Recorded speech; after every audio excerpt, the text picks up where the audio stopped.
You're listening to a Frequency Podcast Network production. You no doubt remember last year's forest fire season. It would be impossible to forget.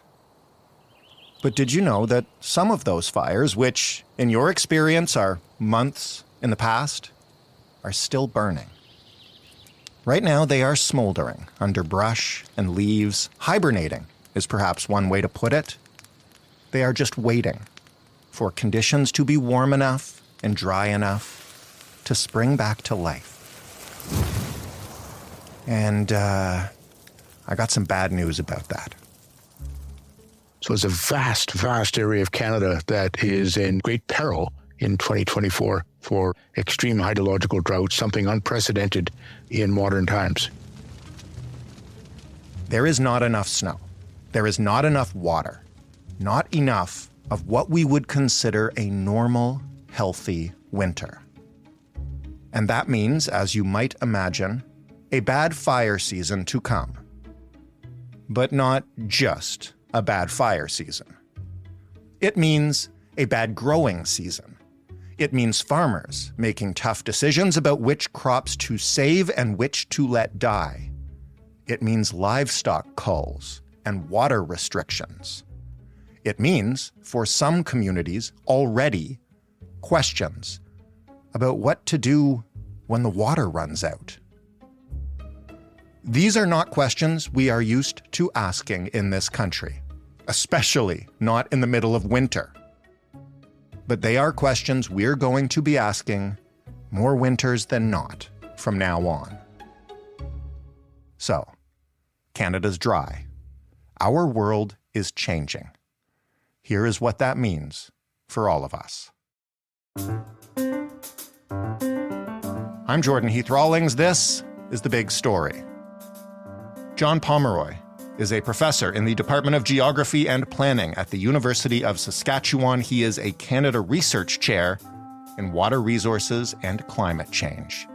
Hi, John. Hello. Thanks for finding some time for us today. Oh, it's a pleasure to speak to you. I wanted to begin because this is where it dawned on me how serious this was by asking you about McBride, British Columbia. Are you aware of what's been happening there? Yes. McBride is really almost a canary in the coal mine for the Canadian Rockies. It's been running out of water, and they've been looking at alternative water supplies. And this is surprising for a Canadian Rockies community. We think of the Rockies as the water towers for Western and Northern Canada. And here we have a small town there that's running out. And it's because the glaciers that once fed the creek that supply water to it have receded so much that they're no longer contributing stream flow in the summer. And because of very low snowpacks last year and early snowmelt and then extreme drought. And all this came together and put McBride in a terrible situation. And it's I'm sure we'll see many other communities in that situation as time progresses. If it's the canary in the coal mine, like how normalized could it become that communities that we just simply assume would have a healthy amount of water are struggling?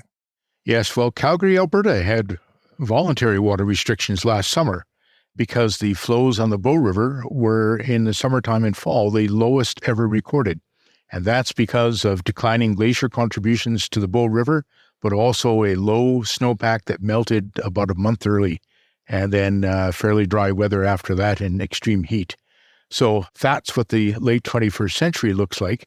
And Calgary this year is very, very worried and talking about mandatory water restrictions, and Alberta itself going to stage 5 drought as a highly likely scenario for 2024. In the big picture then, since we're talking about Alberta and Calgary and possibly the rest of the prairies, what kinds of dryness have we seen across Canada as summer has turned into fall and winter? Yeah, it's rather interesting. Across Canada, the drought extends from British Columbia to Labrador and from the U.S. border up into the Northwest Territories. So its extent is unprecedented, and its severity in parts of southern British Columbia, southern Alberta, and Saskatchewan is also unprecedented. That was through the summer and fall. And then moving into early winter, we had the first part of winter without a snowpack at all, which is exceedingly rare for the prairies, for southern BC, and for much of the rest of central Canada. And that along with very low soil moisture levels, reservoirs that have been depleted already and are some cases 5 meters below normal levels, groundwater that's been depleted, it puts us in a precarious situation.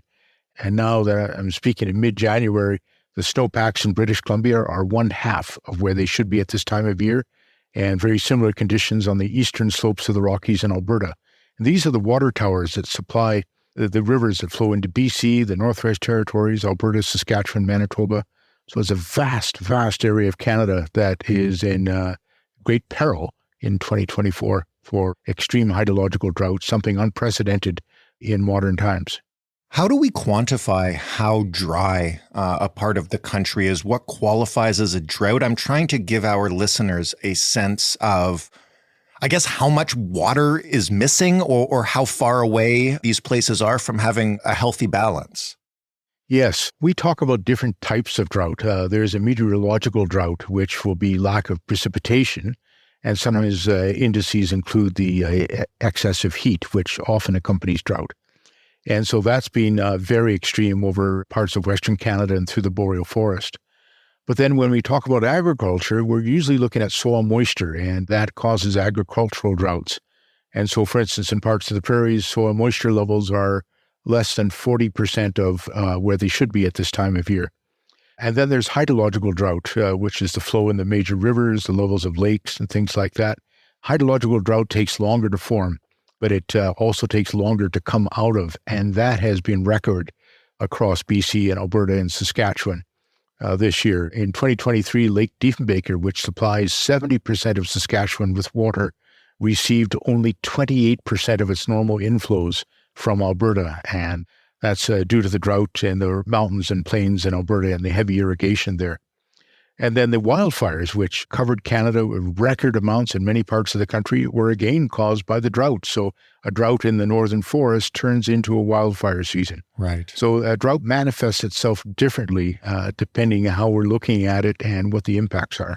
Have these unprecedented levels of drought, as you just put it, been receiving enough attention in the media and otherwise, considering the danger they might represent? We've been looking at this drought like the blind man and the elephant in the Indian legend. We have been talking about the wildfires or the poor harvests or the low flows of Calgary or BC towns and villages with water restrictions, but we haven't put it together that these are all manifestations of the same thing. The hottest year in human history in 2023, one of the hottest years in Canadian history, and depending where you are in the country that year. We had temperatures of 38 degrees in the Northwest Territories. And then the early snowmelt, the lack of rain. This was a year that was not only a drought, but it was a year that very closely followed the worst case climate projections for around the year 2100. And so this gives us a taste of what climate change might bring to Canada if we don't get greenhouse gas concentrations reduced very, very quickly. And so it's a wake-up call as well. But it also has challenged our water management systems across the country. The low flows crossing provincial boundaries and territorial boundaries, the challenges in managing. Alberta had to suspend water for its irrigation districts for the first time ever at the end of the summer. This affects food security, energy security, Manitoba Hydro, BC Hydro having terrible years with insufficient stream flow to generate hydroelectricity and keep their reservoirs full. The inadequacy of the Columbia River Treaty, which has allowed the Arrow Lakes in British Columbia to go to very, very low levels while supplying the Americans according to the terms of the treaty. All these other things need to be looked at, and it shows us we need to look at our boundary apportionments, transboundary apportionments, and we need to manage water differently in this country according to river basins, what's called the integrated river basin management, instead of the piecemeal approach we make right now, province by province, with a very fragmented federal engagement in the whole process, and also a process that has so far left Indigenous communities and First Nations off the table. I think most people listening to this, or just most Canadians in general, would consider Canada an extremely water-rich nation. I mean, we've even joked on this podcast before about America eventually coming for our water. Do we understand that correctly? And how much danger do these conditions put our simple, not even thinking about it, access to potable water in? Yes, you can look at a map of Canada and you see lots of lakes, and sure enough, Canada stores 20% of the world's fresh water in its lakes. But the flow of water down Canadian rivers is not particularly high, and those rivers tend to flow northward up into the Arctic.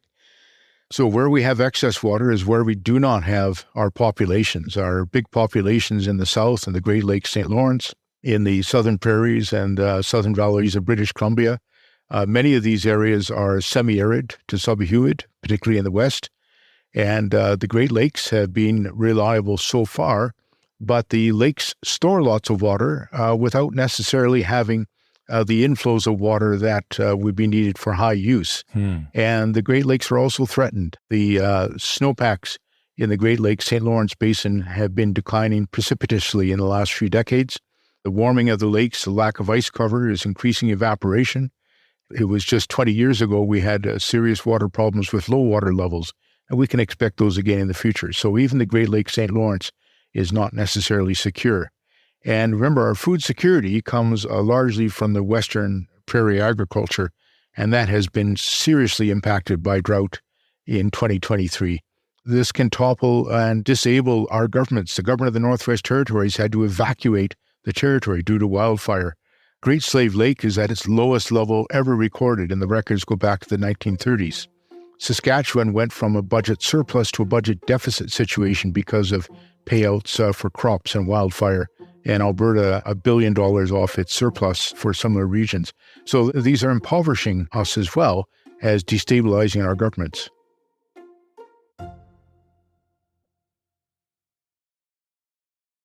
You've mentioned it a couple times, and it's a term that maybe not everybody understands, or certainly doesn't understand its relationship to the situation we're in now. What is snowpack? Why is it so important to what we're discussing here?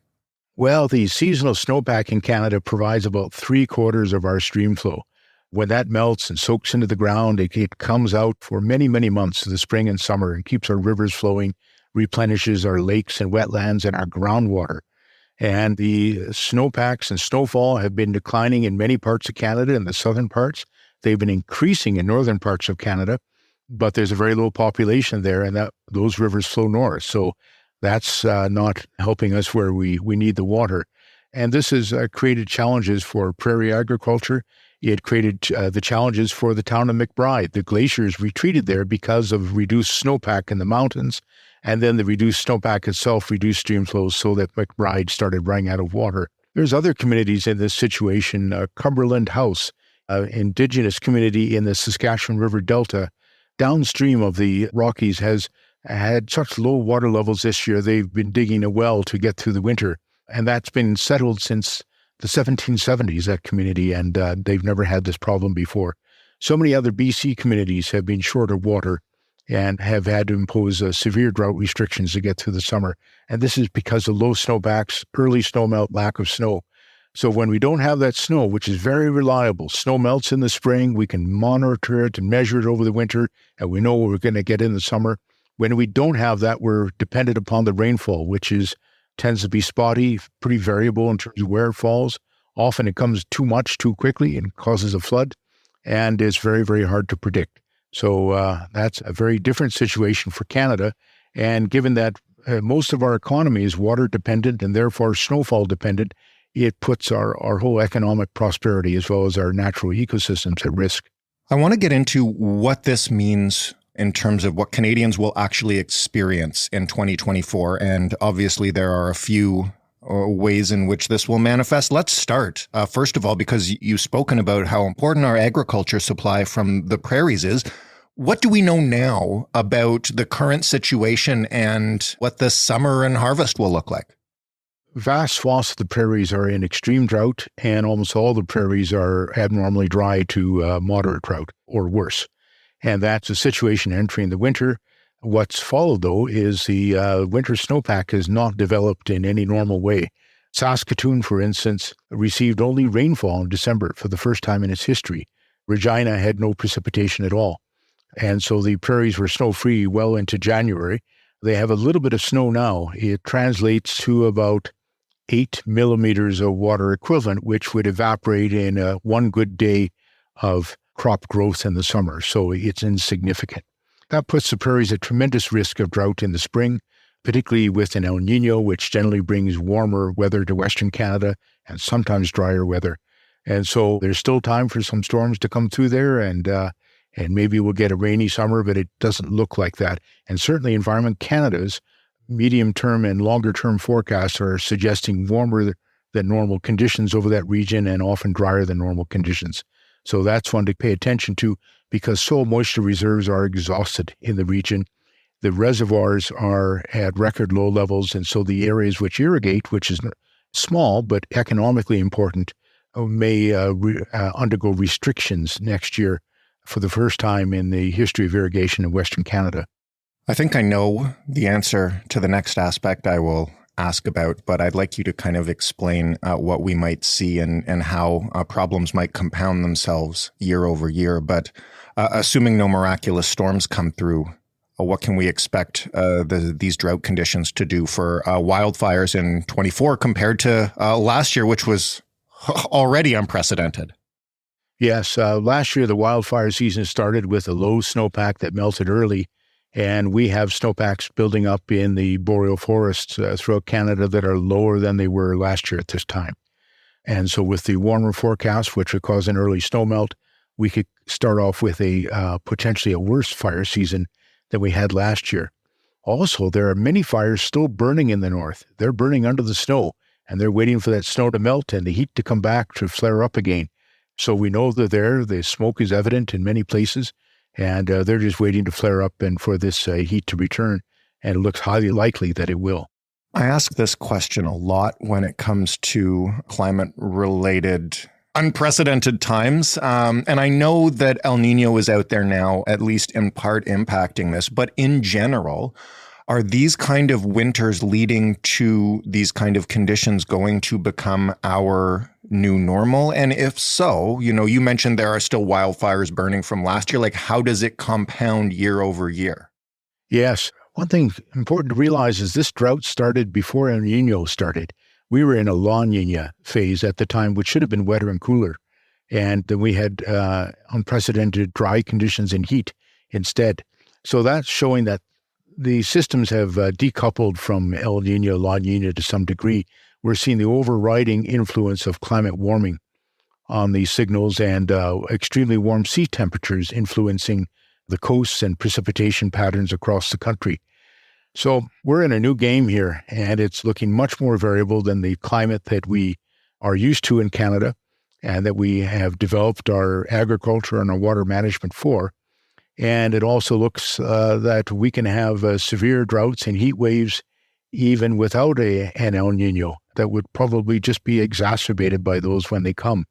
So there's lots to worry about in 2024. Many scientists have predicted it could be even hotter than 2023 and become the hottest year in human recent history. I feel like that's just a given now from one year to the next. Yeah, 2022 was the hottest year, and then 2023, and then 2024. So if you're betting, it's a good bet that this carries on. And of course, our greenhouse gas concentrations continue to increase. If you look at the slope of the increase in CO2 in the atmosphere, it's not slowing down at all, despite all the talk and the agreements. So there's no reason for this to slow down whatsoever. And there's a risk that it can be accelerating. Aside, obviously, from taking the scale of the climate emergency seriously, globally and nationally, more practically, what could we be doing, given what we already know, to prepare for another incredibly dry year in these affected areas? Yes, there's lots we can do. Canadians have been very active water managers. We have lots of reservoirs and dams around the country. Particularly, farmers are incredibly innovative and adaptive in how they cope with things. So we need to store water now where we can. And that means taking a hit on hydroelectricity generation, but we need to store that water to supplement stream flow in the spring and summer should our snowpacks remain low, which looks likely at this point. Farmers need to adopt careful management practices, choosing crops that use less water, and they generally have a selection, and there's a few in there that are more drought tolerant, and that means picking those. irrigators have to prepare for the eventuality that they may not get the full irrigation allotment that they would need. And so again, that means making sure they're irrigating high value crops that are worth it and not the lower value. And the livestock producers are already culling their herds and reducing their herds because of lack of grazing and feed. And unfortunately, they probably need to continue to do that to remain viable. And then finally, our interprovincial agreements are very modest agreements, very light agreements. And I'm not certain that they will be up for the water management challenges we will have in 2024. And I think they need to be revisited. We have a brand new Canada Water Agency at the federal level, and we need it to become active to help the provinces to manage this water and to assure equitable sharing of water for various uses in and between provinces, deal with the American border, which most of Canadian water is transboundary with the U.S. As you mentioned, that's one that needs to be looked at very carefully, and also to ensure that our First Nations and Indigenous communities are getting their fair share of water. They have fared very poorly in allocations and in water quality, and that needs to be improved. So we can do much better, and I think we have the knowledge and the capacity there. But, we need things like a national flood and drought forecasting system. We don't have one. We're the only G7 country without that. These things need to be implemented, made fully public, to allow people to prepare and plan for the challenges that we have ahead. Of all that stuff that you just listed, what percentage of it would you estimate is actively being tackled? The Canada Water Agency bill is before Parliament, and the agency has been stood up as part of Environment Canada. So that's great. There's another bill before Parliament to establish a national drought and flood forecasting service at the federal level, cooperatively with the provinces. It's a private member's bill, but I hope something like that passes. The provinces, such as Alberta, have taken this very, very seriously and have an all-hands-on-deck approach to ensuring that water is managed appropriately. And British Columbia is also preparing its drought plans for the next year. So I think it is being taken seriously, but we still have a ways to go. The National Wildfire Fighting Service has not been created yet, and we could have a worse wildfire year coming up than we had last year. And last year just exhausted our resources. We relied on help with wildfire fighters from around the world. We can't deal with that every year. We can't call on the military every time we have a drought or a wildfire or a flood. We have to be able to manage these in a more prepared way and have the capacity there, provincially and federally and locally, to deal with these extreme disasters because we're going to be seeing them on a regular basis. John, thank you so much for this. I wish it was better news, but I'm glad to be able to understand the scope of what's going on right now. Thanks again. Thank you. John Pomeroy, hydrologist at the University of Saskatchewan. That was The Big Story. For more, including lots of other depressing climate news, you can head to thebigstorypodcast.ca. You can always ask us questions or offer us feedback via email. hello@thebigstorypodcast.ca is that address. Or you can call and leave us a voicemail. 416-935-5935 is that phone number. The Big Story is in all your favorite podcast players and on your smart speakers if you ask them to play The Big Story Podcast. Thanks for listening. I'm Jordan Heath Rawlings. We'll talk tomorrow.